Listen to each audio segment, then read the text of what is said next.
Buen día, el Señor les continúe bendiciendo, amada iglesia. Muchas gracias a los pastores Félix y Francia de Hernández por permitir de nuevo mi estada aquí junto a mi familia. Quiero que se pongan de pie. Ahí está mi esposa Gina Hernández de Rodríguez y está Abigail y Emmanuel. Ahí están nuestros hijos que no lo pude traer al aniversario, pero están aquí.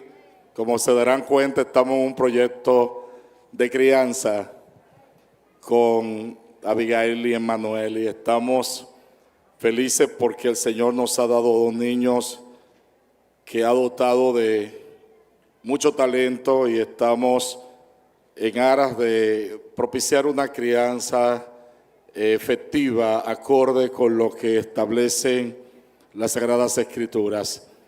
Muchas gracias al comité que tiene que ver con el montaje del evento, nuestra hermana Carolina, por el seguimiento que nos dio y estamos aquí para compartir en este jubileo de Pentecostés.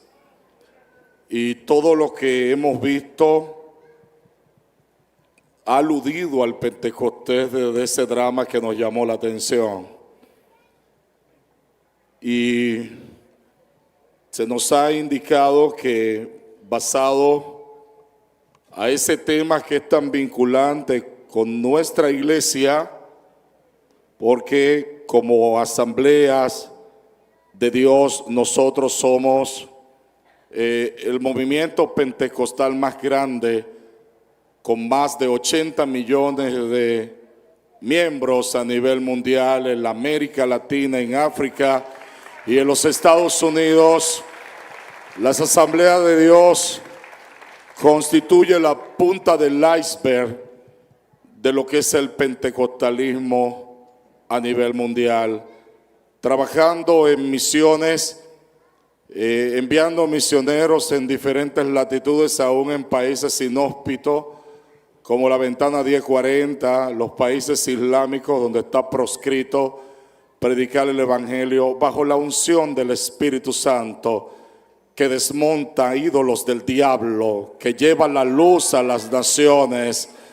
La chispa del avivamiento se está diseminando en todo el globo terráqueo, y es que la chispa que prendió fuego a Jerusalén ha venido a República Dominicana, ha venido al Calvario.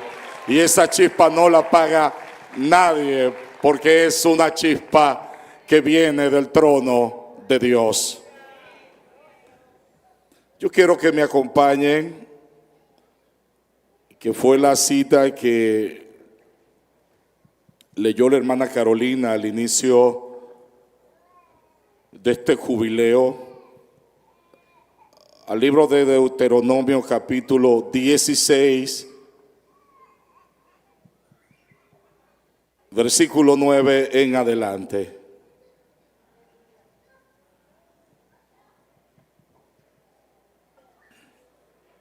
Repito, Deuteronomio capítulo 16, versículo 9 en adelante.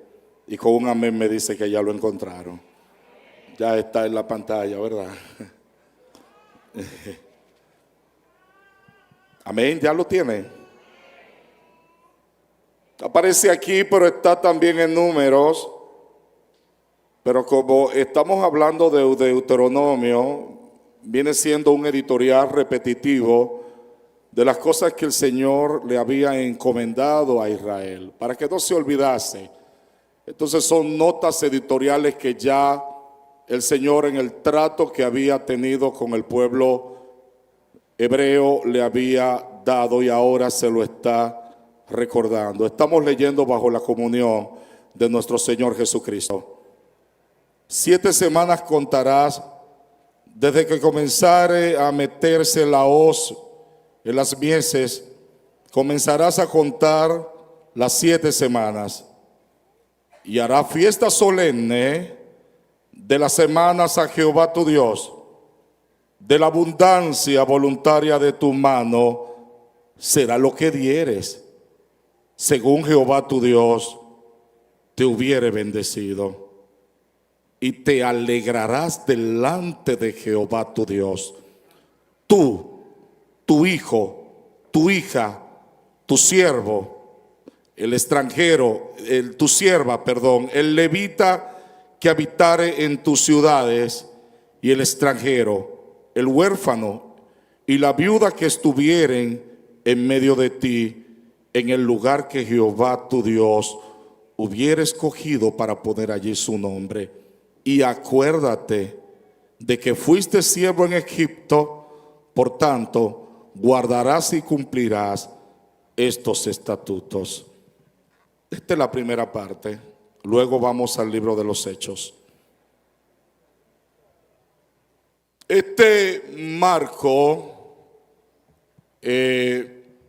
definitorio de lo que conocía nacionalmente la nación hebrea como las fiestas de las semanas, que se contaban nada más y nada menos a partir del 14 de Nisan o de Abib, mes marzo-abril correspondiente al calendario actual, y que ustedes sabiamente han escogido una fecha que tiene que ver con este día de Pentecostés, que cae entre la última semana de mayo y principios de junio. O sea que ustedes saben lo que están haciendo.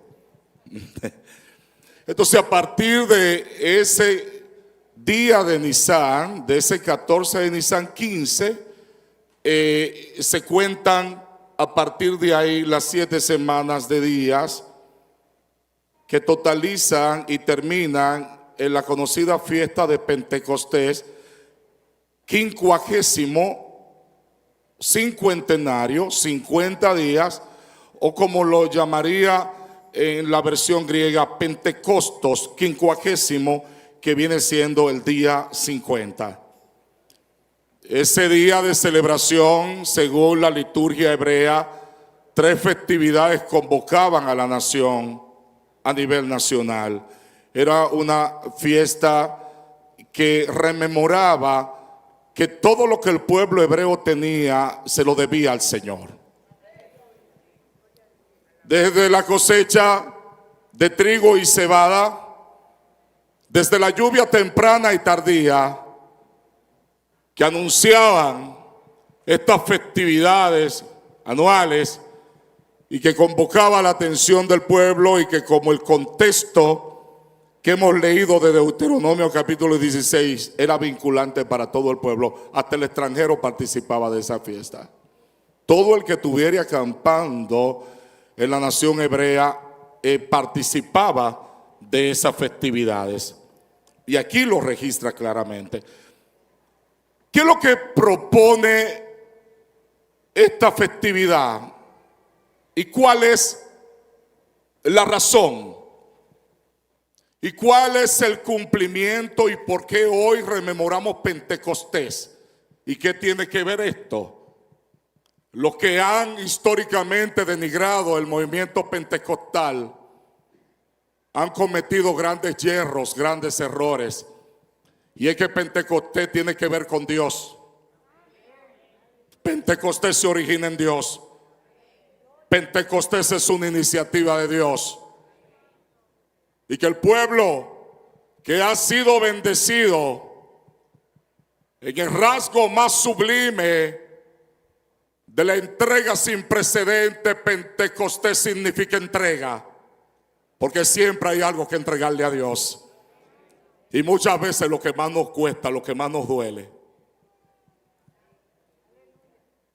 Esta fiesta tenía que ver también, según algunos biblistas, con la dación de la ley del decálogo al pueblo hebreo.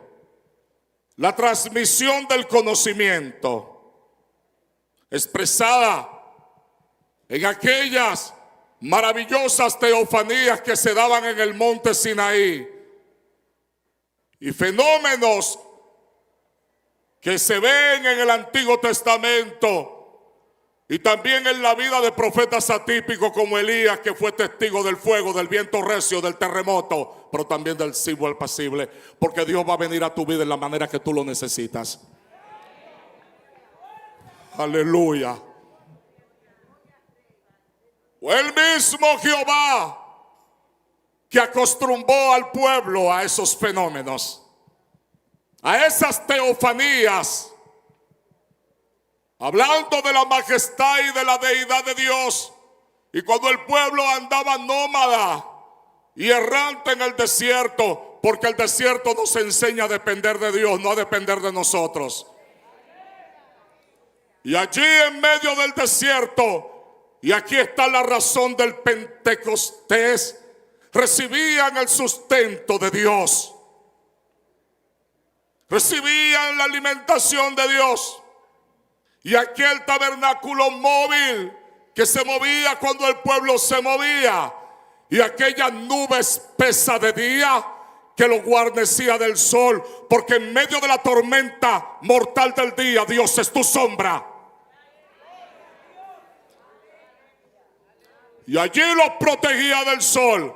Pero lo que llama la atención, amados pastores Félix y Francia, que la misma nube que salía del propiciatorio, donde estaban los querubines alados, que manifiestan lo sublime de Dios, la deidad y la santidad de Dios, porque la definición de Dios se ve en la visión de Isaías, en el epítome de la santidad, 3 veces santo: santo el Padre, santo el Hijo y santo el Espíritu Santo.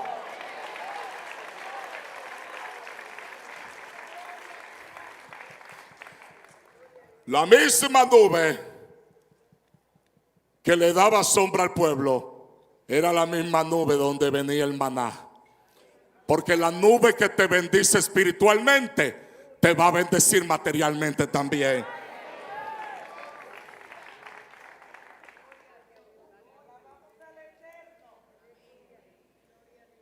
Estas fiestas, santas convocaciones, llamada en el libro de Levítico capítulo 23, donde también el Señor le indica al pueblo de la importancia de guardar las santas convocaciones. Santas convocaciones que el motivo era recordarle al pueblo que hubo una Pascua y que la Pascua significa liberación, porque en todas tus persecuciones Dios hará un éxodo. Habrá un escape en todas tus persecuciones. Cada uno de los indicios de la fiesta, de lo que había en la fiesta, aludía a esa mano providencial de Dios para proveer y cuidar al pueblo. Tiempos después, en el segundo templo, algunos rabinos llamaron a esa nube espesa la Shekinah, lo que nosotros llamamos Shekinah, porque donde quiera que se juntan 2 o 3 y se ponen de acuerdo, la nube blanca se ve en el ambiente.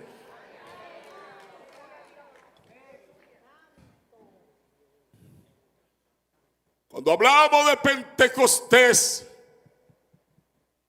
en el hilo escritural, haciendo un eje transversal desde este libro y pasando por la vivencia del profeta típico Elías, sometido a señales, a fenómenos,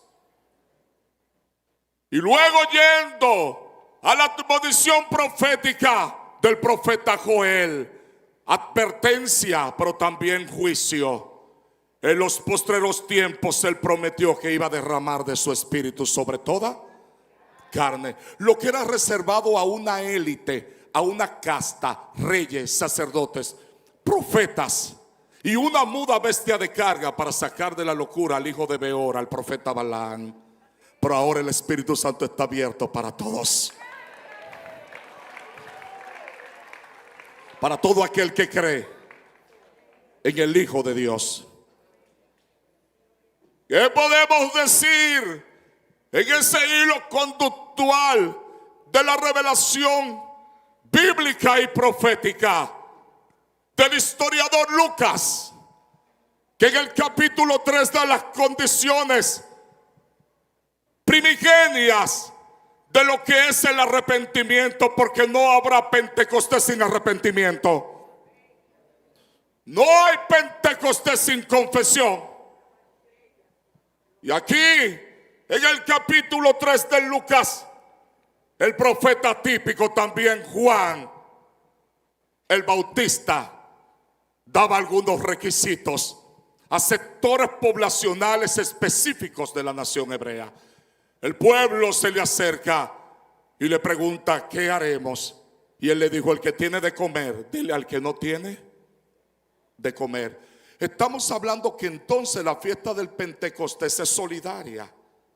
La fiesta del Pentecostés es dar.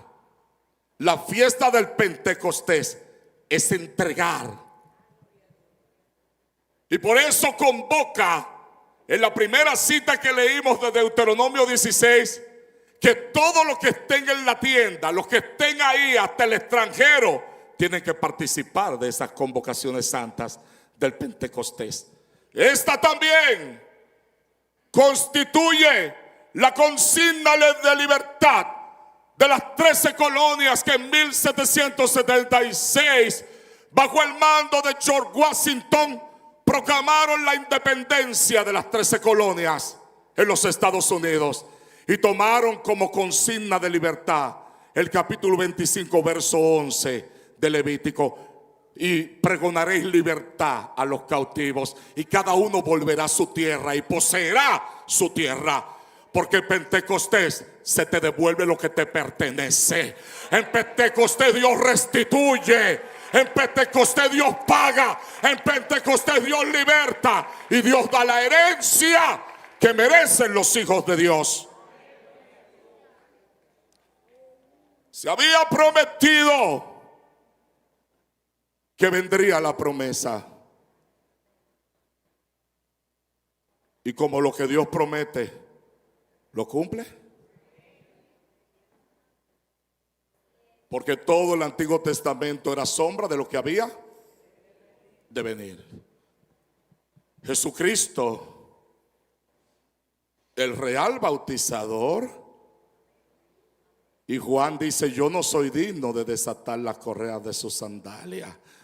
Yo bautizo en agua para arrepentimiento. La entrada al reino de Dios es por el bautismo de inmersión en agua, como ritual, como confesión pública, y así lo definen nuestras doctrinas fundamentales. Pero dice: el que viene tras de mí, él bautizará con Espíritu Santo y con fuego. El historiador Lucas hace la conexión entonces, tomando de los libros mencionados del Antiguo Testamento, y por su expertise crítico plasma en esta literatura lo que iba a ser el advenimiento del Pentecostés. Pentecostés no es un invento de los hombres. Pentecostés es un invento de Dios. Y dice, y pon la lectura ahí, el capítulo 2 del libro de los Hechos, desde el verso 1 al 4, que el día del Pentecostés estaban. Ahí no hay coma. No, ahí no hay coma. Busca el texto, búscalo. ¿Cómo dice? Cuando llegó el día, estaban todos.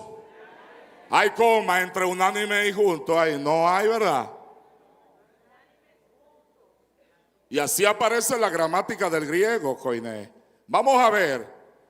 Dice que en día del Pentecostés el pueblo estaba en expectativa.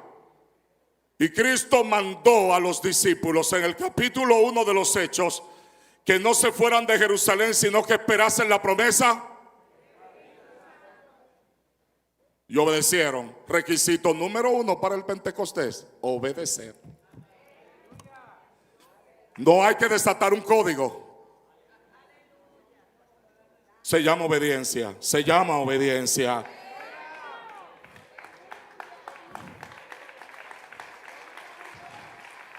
Pero me llama la atención, en la gramática griega, esa descomposición de la palabra obediencia tiene dos partículas. Upo, como prefijo, significa ponerme debajo, agazaparme, significa someterme, significa sumisión. Upo, debajo. ¿Cómo escuchaba la gente la enseñanza de Jesús? ¿Qué hacía María cuando Jesús enseñaba? ¿Se sentaba ¿dónde? A los pies del Señor. En una actitud de reverencia, en una actitud de sumisión. Lamentablemente el mal sistémico que estamos viviendo nos está quitando la noción del tiempo y el tiempo de sentarnos a escuchar la voz de Dios, de oír la voz de Dios.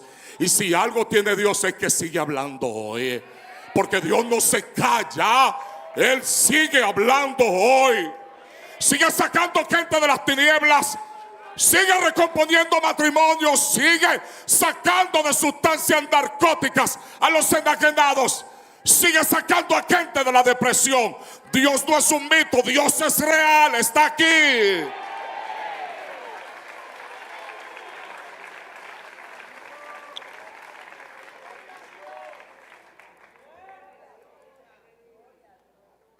Pon el texto por favor en la pantalla. ¿Cómo dice? Unánimes.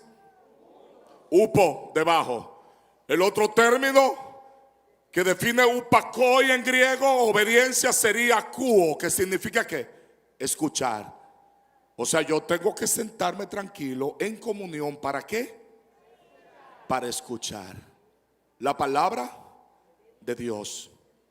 Y la palabra de Dios ejerce una función profiláctica en la vida del cristiano. Ella endereza, ella alinea, ella nos tira una radiografía. Es más cortante que toda espada de dos filos. Penetra hasta la separación del alma animal y espiritual, y discierne los pensamientos profundos del corazón. Donde nadie llega, llega la palabra de Dios.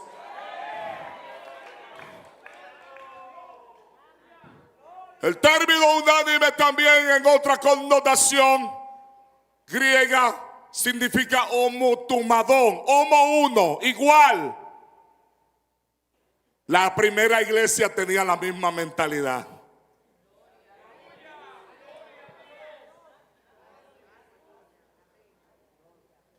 Pensaban una misma, tenían un mismo sentir, un mismo interés. Todos iban en la misma dirección.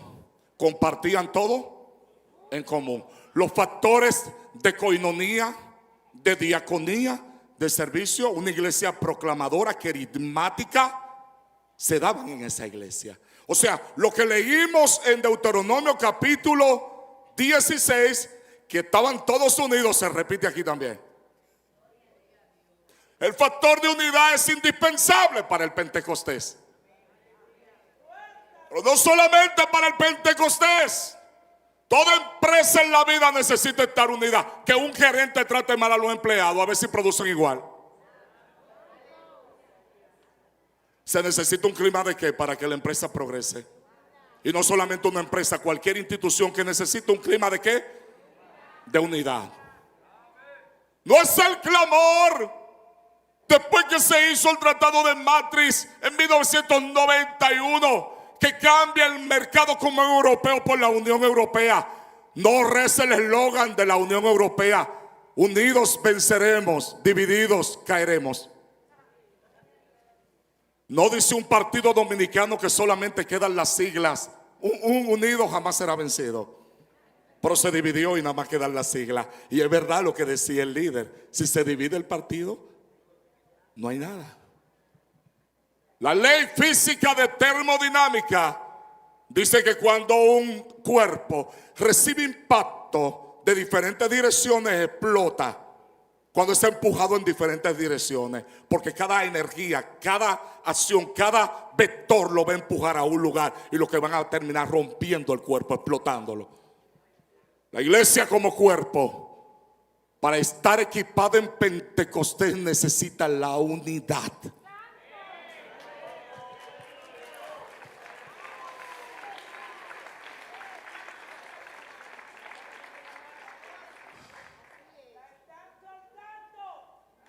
Una vez le hicimos un evento en Costa Rica, pastores Félix y Francia, y la gran pregunta del cónclave era por qué República Dominicana, si fue la cuna de la evangelización, entre comillas, de una iglesia que confundió la cruz con la espada y planteó un sistema nefasto de colonización que todavía hoy estamos pagando. Si no, miren el nacional de nuestros políticos, tiene una herencia cultural, patológica, política e histórica. No roban porque roban, roban porque se lo enseñaron. Son sistemas que se enquistan, sistemas que operan para destruir vidas. Y por eso, al igual que la iglesia incipiente del Nuevo Testamento, más que un poder misional, Pentecostés pone a temblar los liderazgos de turno. Pentecostés pone a temblar al diablo, pone a temblar a los monarcas. La iglesia de hoy necesita creer que es viable Pentecostés. Y me decían allá en Costa Rica, ¿y por qué allá no hay iglesias que tengan 5,000 miembros? Todavía República Dominicana no tiene una iglesia con 5,000 miembros. Tiene visitas, tal vez 1,000, 1,500 miembros, pero los demás son visitas.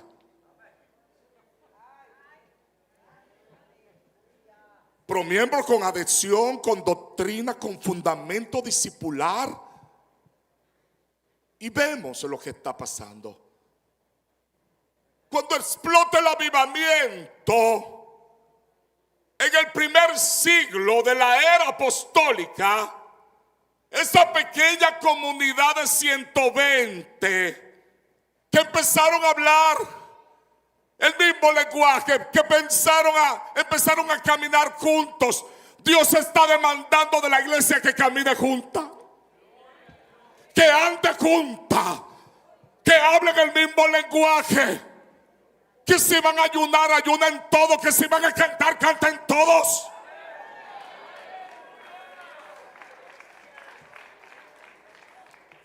Y le dije,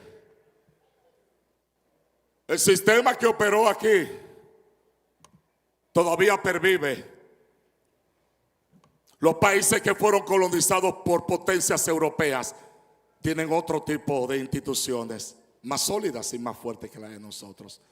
Pero aún en esos países de tradición protestante, donde las iglesias históricas se irrumpieron predicando, la llama se ha apagado.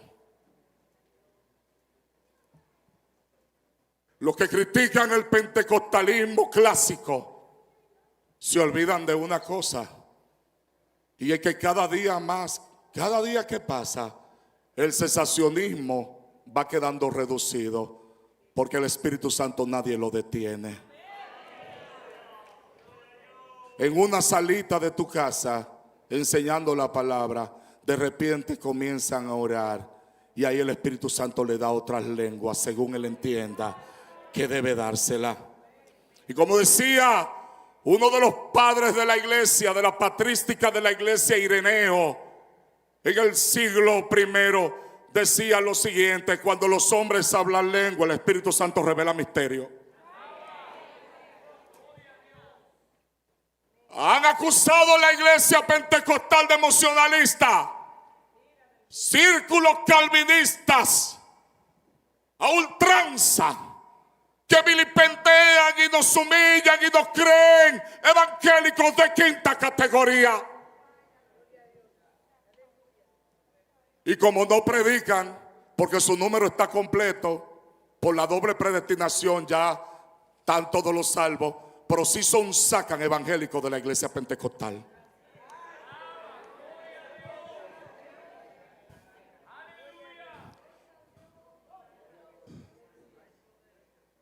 Hoy la praxis pentecostal ha elevado un eslogan a partir de la formación teológica de las asambleas de Dios: conocimiento con fervor,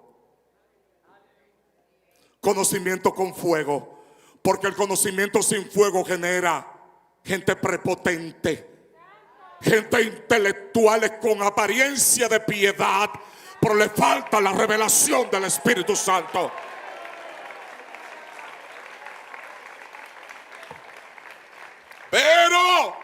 Pero el fuego sin conocimiento produce caos en la iglesia, produce anarquía en la iglesia. Por eso se hace necesario la combinación del fuego y el conocimiento, un arma letal.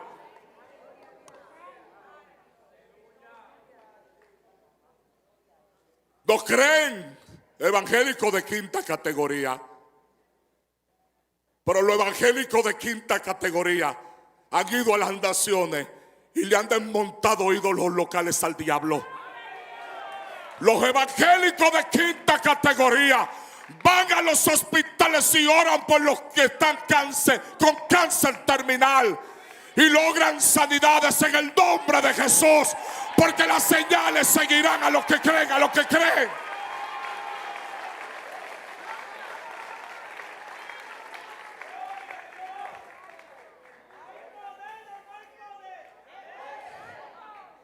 Los sensacionistas están perdiendo credibilidad,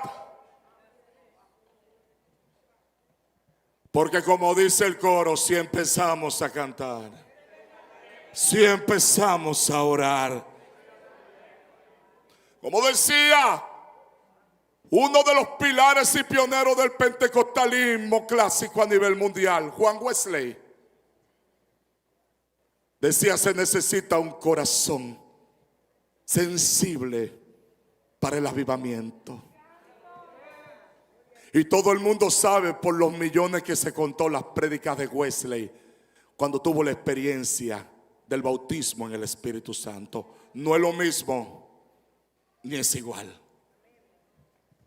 La regeneración en la doctrina, y así lo declara la Confesión de Westminster, los credos y catecismos, que hablan de la deidad del Espíritu Santo como persona, con todos los atributos de la personalidad: siente, padece, manda, exhorta, elige, convoca para la boda del Cordero, imparte el carisma, imparte el avivamiento.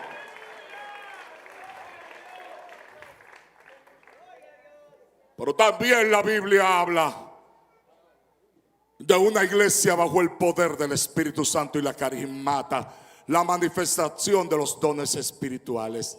Yerran los exégetas del calvinismo cuando dicen que el capítulo 13 verso 8 de Primera de Corintios, Pablo habla del último tiempo, pero ahí habla que las lenguas se acabarán y las profecías cesarán también. Habla de dones espirituales que están marcados para esta época. No sé de qué manera van a interpretar esto, pero la Biblia es clara en ese sentido. Habla de los dones que cesarán cuando venga Cristo y se manifieste en perfección y seamos todos transformados a la imagen de Él. Y Él quita el testimonio de esa joven que está en Francia haciendo su especialidad. Se iba a quebrar llorando ella. Ustedes lo notaron, porque es una experiencia que ella tuvo y nadie se la puede negar. Y era como Pablo le decía a Festo, a Félix: de lo que yo he vivido, de lo que he experimentado, tú no me puedes contradecir, porque yo lo viví.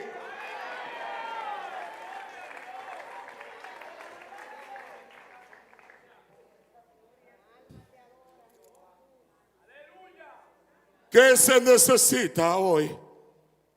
Además de la unidad, de la obediencia, hay que restituir lo que se ha perdido.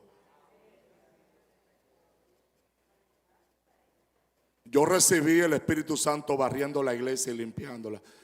Pastor Félix se me cogió con limpiar la iglesia de Rafael de la Rosa. No podía verla sucia, todos los días la limpiaba a casa. Y el pastor decía, este muchachito, ¿y qué voy a hacer con él? Y cada vez que él llegaba me encontraba soapeando la iglesia. Y lo hacía con un amor. Y y arreglaba los bancos. Me cogió con esa. Y un día recibí el bautismo del Espíritu Santo en un retiro de dama.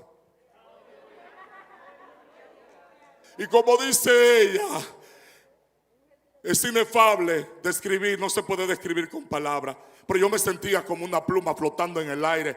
Y la lengua como que se me adormeció y empecé a hablar algo que yo no conocía, pero que me estaba haciendo bien al alma. Lo que estaba pasando estaba impactando a mi interior.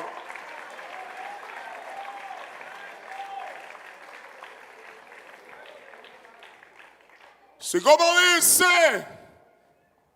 uno de los connotados calvinistas, el avivamiento de Azusa fue un error, o el pentecostalismo fue un error. Bendito error que tiene 600 millones de miembros en el mundo. Bendito error que está haciendo la obra misionera. Bendito error que está colmando los lugares donde nadie quiere ir a predicar bajo el poder y la unción del Espíritu Santo.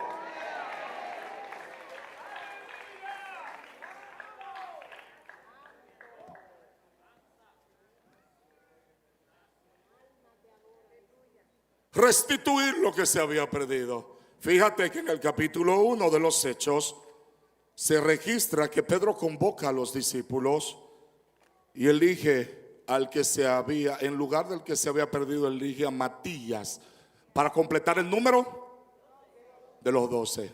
Restituir. Todo eso son señales importantes que nos dan una lección interesante. ¿Qué has perdido en el camino? ¿Dónde están las oraciones matutinas? Los altares familiares que tanto hacen falta, porque las familias están siendo atacadas y destruidas porque se dejó de orar en el seno de la familia. Y cuando no hay oración, el muro de la defensa queda resquebrajado. El otro día Dios me metió a Nehemías. Yo no entendía, pastor, por qué me metía a Nehemías. Capítulo 4. Leí Nehemías y me di cuenta de lo que quería el Señor.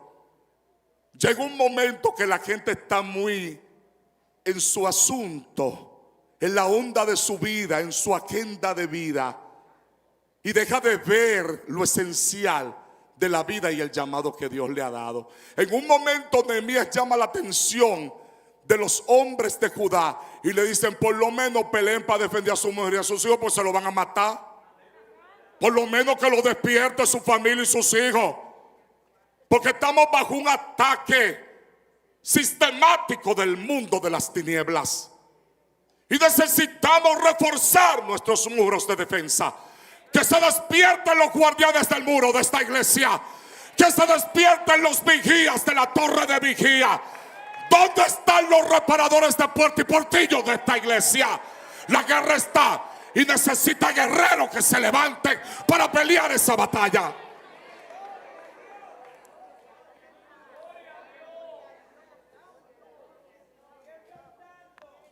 Pentecostés, el día 50, llegaba el Pentecostés. Pero había una fiesta que se celebraba cada 50 años. Ya no sería semana de días, sino semana de años. Y eso ocurría cada 50 años. Se llamaba el jubileo. ¿Qué pasaba en el jubileo? Las deudas eran canceladas. El que debía, no importaba lo mucho que debiera, según las minucias de la ley, se le perdonaba la deuda. Y yo no sé a quién le ha perdonado una deuda económica, porque a mí me lo han hecho y yo respiro. Usted no me debe nada. Le quitan un quintal de arriba, le quitan preocupaciones, le quitan estrés. Por el día del cincuentenario, la tierra se dejaba reposar, porque hay gente que tiene que entrar en reposo. Hay gente que está atada, gente que está depresiva y necesita el reposo de Cristo en su vida, porque se instaló la zozobra en su casa y no saben cómo van a lidiar con eso. Se le podía barbecho a la tierra para que no produjera, porque había que darle descanso. Pero también cada 50 años la propiedad del dueño original, aunque la hubiese perdido por lo que fuere, volvía al dueño. Porque Dios te da lo que te pertenecía, que en algún momento perdiste, pero Dios restituye, Dios devuelve.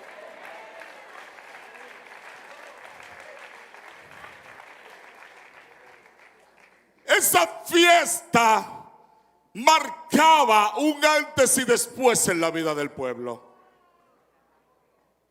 Hoy hemos sido convocados por los pastores de esta iglesia a que no solamente rememoremos Pentecostés, porque Pentecostés no es historia, Pentecostés es historia. Hoy nos invitan a no ser testigos oculares, sino a entrar a Pentecostés. Partiendo del hecho escritural, como dijo el Señor, estas señales seguirán a los que están lejos, a todo el cuanto el Señor llamare. El Pentecostés no se quedó encerrado en las 8 puertas de Jerusalén ni en la ciudad intramuro de Jerusalén. El Pentecostés traspasó las fronteras del Imperio Romano. El Pentecostés se metió a España.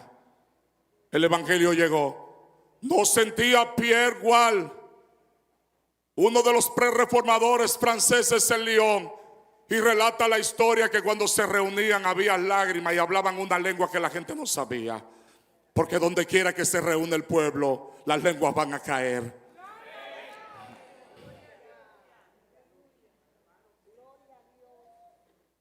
Evidencia física, testimonial, experimental, que algunos critican de la doctrina de las asambleas de Dios.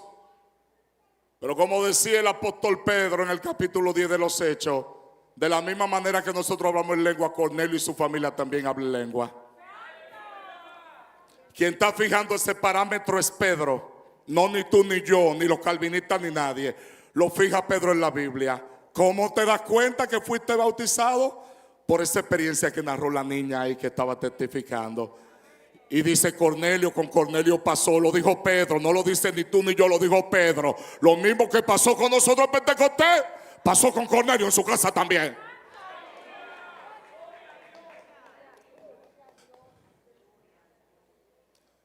Levantémonos cada día.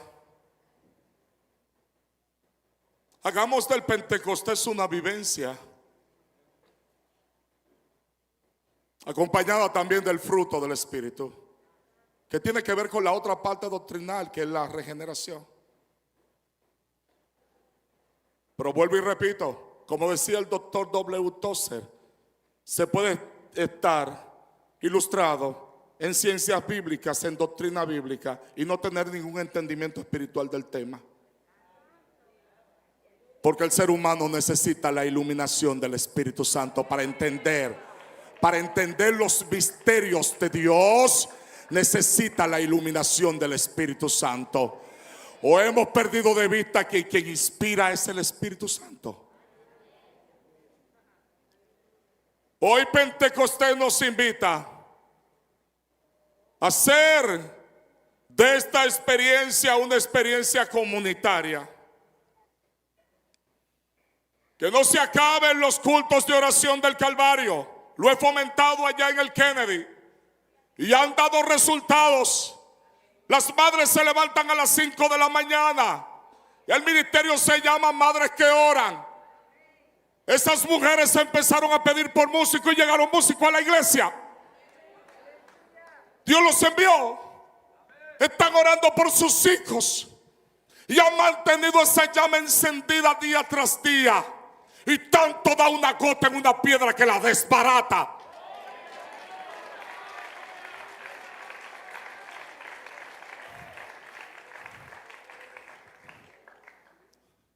Y ya para terminar, para que sigamos en el júbilo y para que me vuelvan a invitar de nuevo, porque después se enduró mucho.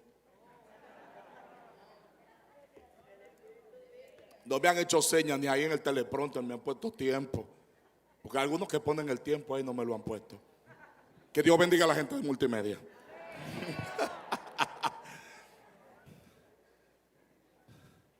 La iglesia que soportó persecución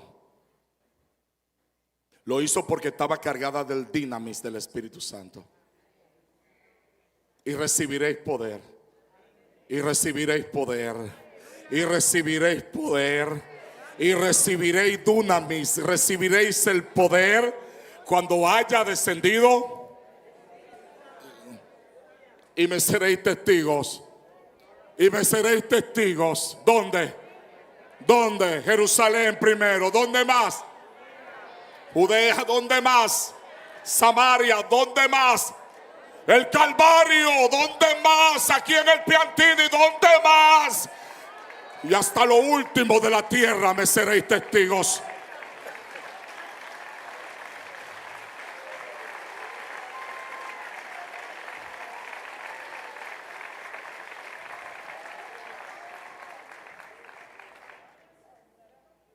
Levántate, guerrero y guerrera, que quizá estamos peleando el último pleito antes del retorno de Cristo.